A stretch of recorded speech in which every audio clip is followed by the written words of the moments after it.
এটা দেখি আমি কি ও বাবা কি খাচ্ছ মা কেন গো কি আনন্দ লাগছে আজ আমি তোমাদের সঙ্গে আমার কিছু ছোটবেলার গল্প শেয়ার করব। গুড মর্নিং বন্ধুরা, সবাই কেমন আছো? আশা করছি সবাই খুব ভালো আছো আর আমিও খুব ভালো আছি। সকালবেলায় ঘুম থেকে উঠে ড্রেসটা চেঞ্জ করে ছুটতে চলে গেছিলাম বাগানে। আর বাগান থেকে তো দেখেইছো কত রকমের ফুল নিয়ে চলে এসেছি, এক সাজি ফুল। এত ভালো লাগে না সকালবেলায় ঘুম থেকে উঠে যখন ফুলগুলোকে দেখতে পাই, মনটাও কিন্তু ফুলের মতো পবিত্র হয়ে যায়। যাই হোক, দেখো আমার বাগানে একটা মানি প্ল্যান্ট লাগিয়েছিলাম, সেখান থেকে এত ছোট ছোট ডাল বের হয় না, সেই ডালগুলোই আমি কেটে কেটে কিন্তু এই যে বোতলের মধ্যে রেখে অনেক চারা গাছ বানিয়েছি। আর এগুলো খুব ভালো লাগে আমার ঘরে সাজিয়ে রাখতে। এতটা গরম পড়েছে, শুধু নিজেরাই দুবেলা তিনবেলা স্নান করলে হবে বলো? আমার এই যে ছোট্ট ছোট্ট বাচ্চাগুলো আছে, এদেরকেও তো স্নান করাতে হবে। তাই আমি সকালবেলায় প্রথমেই দেখো ফুলটা তুলে এসে ওদেরকে স্নান করাতে বসে পড়েছি। এখানে আমি পাইপ সেট করে নিয়েছি ঘরের সঙ্গে, সেটা দিয়ে বাগানে জল দিই। আর এখানে ব্যালকনির যে গাছগুলো আছে সব গাছগুলোকে ভালো করে একদম স্নান করিয়ে দিয়েছি। আমার বাগানে তো 3-4 রকমের জবা ফুলের গাছ আছে, তো সমস্ত গাছে না সাদা সাদা পোকা হয়েছে। এই টাইমে এই পোকাগুলো দেখতে পাওয়া যায়, একটা দুটো থেকে ছড়িয়ে চারিদিকে পড়েছে। তারপর আমি বললাম ডালগুলো সব কেটে দাও, তাহলে বৃষ্টি পড়লে আবার ডাল বেরিয়ে যাবে, পাতাও বেরিয়ে যাবে আর ভালোও হবে। তারপরে দেখো যেখানেই বাঘের ভয় সেখানেই রাত পোহায়, কথাতে তো আছে। তো আমার একটা পার্সেল ওরই সামনে চলে এলো। এত পার্সেল অর্ডার করি না, তো একটু কেমন লাগে ও জানো তো, ও তো একটু বকবেই তাই না বলো, যে এত পার্সেল প্রত্যেকটা দিন আসে। আর আমার কত পার্সেল কিন্তু এখনও তোমাদের সঙ্গে শেয়ার করা হয়নি। যাই হোক, হানির জন্য একটু টিফিন বানিয়ে নিয়েছিলাম, আর হানির টিফিনটা খেয়ে নিল। তারপর একটু বাজারে গিয়েছি, গিয়ে দেখি দিদির সঙ্গে দেখা হয়ে গেছে।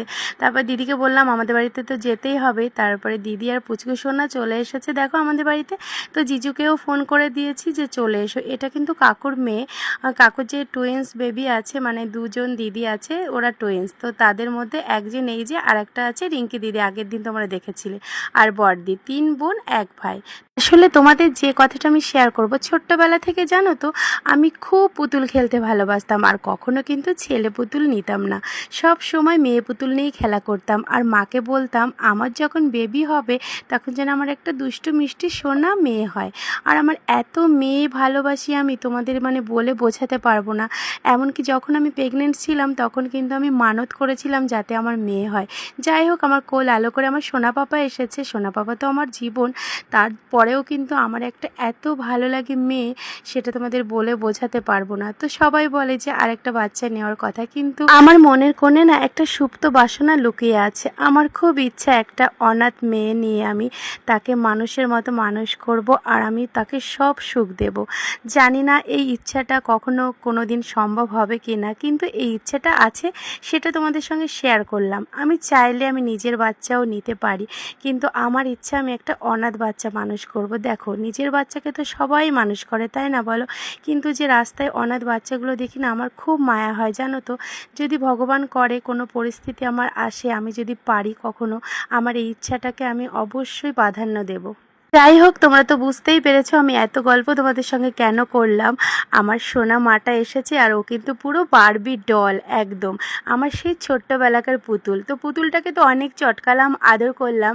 আর এদিকে পুতুলের পাপাও চলে এসেছে, তো জিজুকে একটু কোল্ড ড্রিঙ্কস দিয়ে দেবো, যেহেতু এতটা গরম পড়েছে না, এটা তো দিতেই লাগবে তাই না বলো।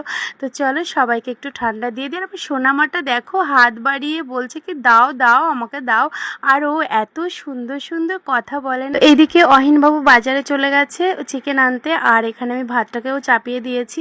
যেহেতু কোনো প্ল্যান করে কিন্তু আসেনি, হঠাৎ করে আমি নিয়ে এসেছি। আর জিজুকে ফোন করলাম, তো ভাবলাম চলো রাতের ডিনারটা আমরা সবাই মিলে একসঙ্গে করব।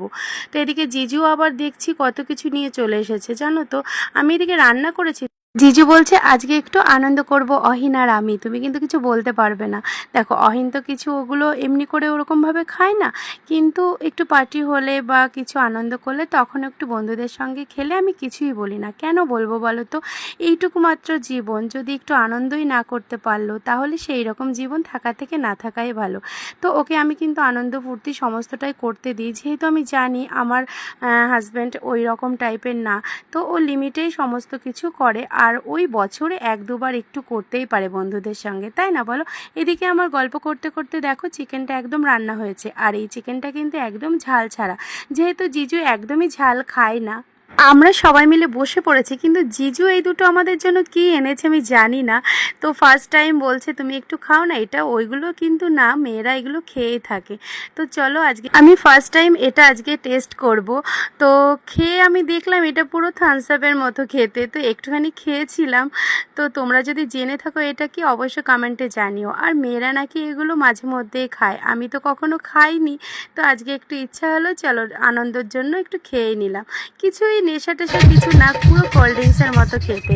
এখানে আমরা সবাই মিলে ডান্স করতে শুরু করে দিয়েছি।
দিদিকে মাঝখানে দেখো। এই অল্প টাইমে জানো তো অনেক আনন্দ করে নিয়েছি আমরা। জিজু যা নাচ করছিল ওটা দেখে তো আমি হাসতে হাসতে আমার পেটে ব্যথা হয়ে গেছে। জিজু যতটা মানে দেখাচ্ছে ততটা কিন্তু না, একটু বেশিই দেখিয়েছে নাচ করে, মনে হচ্ছে যে কি না কি খেয়ে নিয়েছে। যাই হোক অনেক মজা হলো। দেখো জিজু কিন্তু এখন একদম ফিট। তো এগুলো একটু মজা, জানো তো, জীবনে যদি একটু মজা না করতে পারি তাহলে কিন্তু সত্যিই খুব কষ্টের সেই জীবনটা। যাই হোক সোনামাটাকে টাটা করতে হবে। আমার বারবি পুতুল, আমার বারবি ডল, তো ডলটা এত কান্না করছে। তো আজকের দিনটা থাকতে বললাম কিন্তু কিছুতেই থাকলো না। বার্থডে আছে আবার সোনামাটার রোববার, তো সেখানে গিয়ে আবার অনেক আনন্দ হবে, মজা হবে, তোমাদের সঙ্গে সব শেয়ার করব। চলো টাটা, গুড নাইট, সবাই খুব ভালো থেকো, টাটা।